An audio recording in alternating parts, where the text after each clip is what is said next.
Love and light, welcome back to my channel. All right, as you can tell from the title, I'm going to be making Jamaican inspired chicken soup. And I'm saying inspired because there's a lot of ingredients that I'm going to be using that my yardies do not be using, and vice versa. So I'm going to start off with, you got to have you some clean, fresh chicken. Make sure you peel the skin off of that chicken, because if you keep a lot of the skin on, see, I have only a little bit of the skin, but if you keep a lot of the skin on, it creates like oil and it makes your soup like really oily. So I'm gonna let this sit in this lemon water for a little bit. I have some yam right here. I have some yuca. I have a tomato. I have some scallions, some fresh corn. I have my thyme. I have an onion, some carrot, a garlic, a pepper, and these are really, really important seasonings. So usually a lot of people, when they make their Jamaican chicken soup, they put pumpkin in it. I've been to 2 stores today. I could not find no pumpkin. So I found this pumpkin soup seasoning, and it's a product of Jamaica. So you know it's going to give you that same kind of flavor, that same kind of coloring. If you are going to use the pumpkin soup mix, make sure you get the Caribbean Dreams and make sure it has that Jamaican seal on it. Next, I'm going to use my cock soup seasoning, basically my chicken seasoning. Again, it's from Caribbean Dreams. It has the Jamaican seal on it, and it has a really, really good flavor. So a lot of people I see, they use the gray seasoning. I could not find that, but this is actually much, much better because it's going to give you that authentic flavor. And like I said, if you can't find a pumpkin right now, that's the next best thing. And I'm not talking about no Halloween pumpkin. You got to find the green joint like that. I couldn't find it. Here are my spices. These are all the spices you're really going to need, but I like to add a little bit more. So I'm going to do some turmeric, just a little bit of black pepper or whatever. Some parsley flakes. If you have fresh parsley, that's even better. And of course, some salt, you know, to bring out all the flavor. So again, here's all my ingredients. And we're going to make some soup. Make sure you have you a pot. I'm going to fill this pot with some water. I'm going to show you exactly how much water I'm going to put in it. I got some rice on the side because my family is not like big soup people. So I'm going to scoop some of the chicken out and put it on some rice for them with those juices. It's going to be real good. So yeah, get you a nice size pot or whatever. I like the fresh corn. You can use the frozen corn, but fresh is always better. These were only like 3 for $2. If you can't find it, go ahead and get you a bag of corn on the cob. Let it sit out for a minute. Don't throw that frozen corn inside your soup. And I'm going to come back and show you how I make my soup. Again, make sure your chicken is real clean. I use a little bit of vinegar, some lemons, and I cut a lot of the skin off. I'm going to show y'all exactly. You see, I'm only leaving a little bit of the skin on, but I basically took that skin off. And these are chicken thighs. Use dark meat. You can use drums, thighs, whatever, but the breast tends to dry out a little faster, so that's why I use chicken thighs. All right, we're going to get into the rest of the video and the rest of the recipe. Oh, you know what? Something I forgot. I'm going to also be making some homemade dumpling to put into this soup. So basically for the dumpling, all you need is some all-purpose flour and a little bit of water and some salt. But I'm going to show y'all that when I come back as well. All right, so you see right here, your water has to come to a boil. That's garlic cloves that I put in the water. I like to put that in the water before putting anything. So the first thing that you're going to put is your chicken. So you know how you have like the excess water on your chicken. So just drain that off. And then what you're going to do is, I'm going to bring this over and you're just going to put your chicken in your pot. Put your chicken on in your pot like that. That's all you got to do. And you see here, I have my carrots and my yams cut up. We only going to put half these carrots and half these yams in the water, because the first batch is going to mash up and it's going to basically like make your soup really thick, and it's going to be for color. The second batch you're going to put it on in later after the chicken is done cooking, and that's going to be more for the bite and for the flavor. So I'm going to go ahead and put half my yams in and half my carrots in. And then I'm going to come back and show y'all the next step. There's my helper right there. Be careful because that water is really hot. I know. Alright, so the next thing I'm going to do is put this whole tomato in there. The reason why I'm putting the whole tomato in there is because once that tomato is cooked and very soft, I'm going to put it in my food processor and then put it back in there after it's pureed. So the next thing that we're going to put in here too is half of our scallions. You're going to put the whole scallion. Put the whole scallion up in there. Just like that. Yeah, put the just whole like that. scallion in there. And then we're going to add our chicken soup mix and some of our seasonings.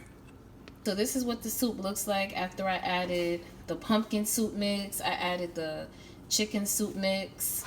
I put my berry in there. And now my helper is going to put some thyme. He's going to put some thyme in. Yes, I am. Thyme on my hands. Shout out to Tabitha Brown. She always say that when she used thyme.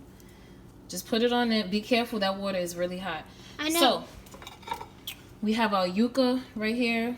Use that spoon to help me scrape that in. Use the spoon. Here. Yep, the spoon. Let's scrape that on in there. Put your yuca in there. That those is mushrooms, but it's yuca. Yes, it's yuca. It's not, it looks like mushrooms.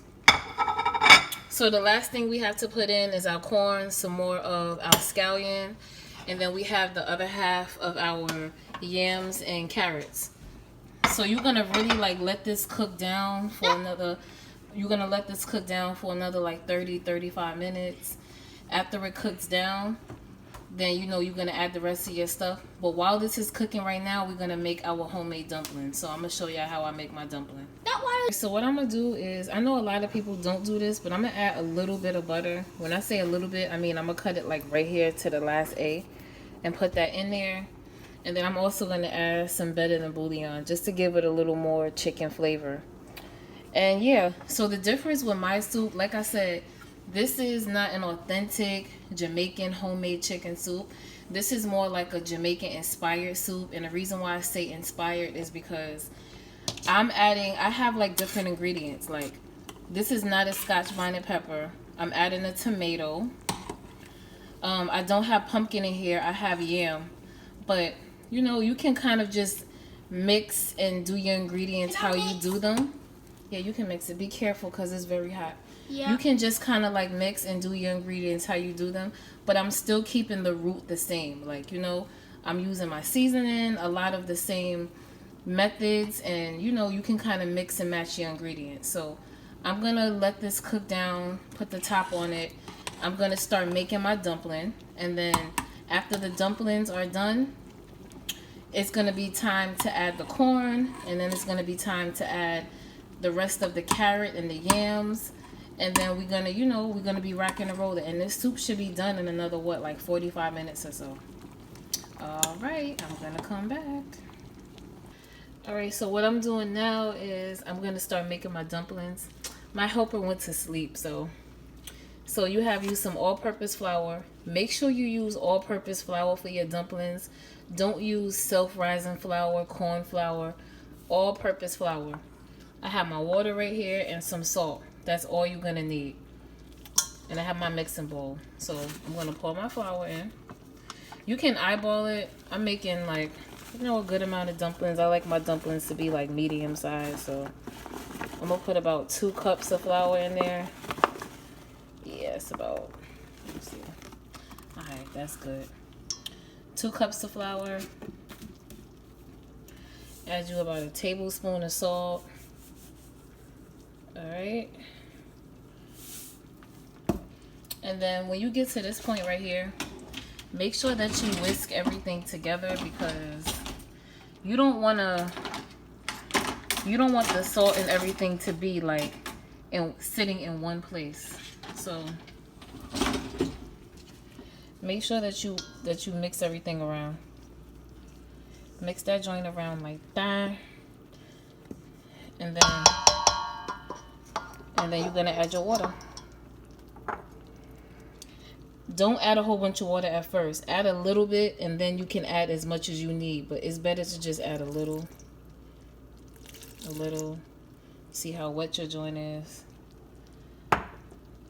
And then you just start, you know, mixing up your dough. I'm going to go in with my hands and do this. So I'm going to come back and show y'all how my dumplings look when they already on a plate. And this is the soup so far. I'm about to take that onion out and take that tomato out and puree it in the food processor and then add it back to my soup. So I'm going to come back. Alright, so this is how your dumplings are going to look once you mix your dough together. Keep kneading your dough. You're going to want to knead this dough for like a good 5 minutes. I'm going to back up a little bit. Make sure you're doing this with very clean hands. Yeah, knead your dough, knead your dough. Knead your dough. See, it should look like this. You see how your dough is like nice and thick, but not too wet, not too dry. So what I'm gonna do is just keep kneading this, and then I'm gonna let it sit.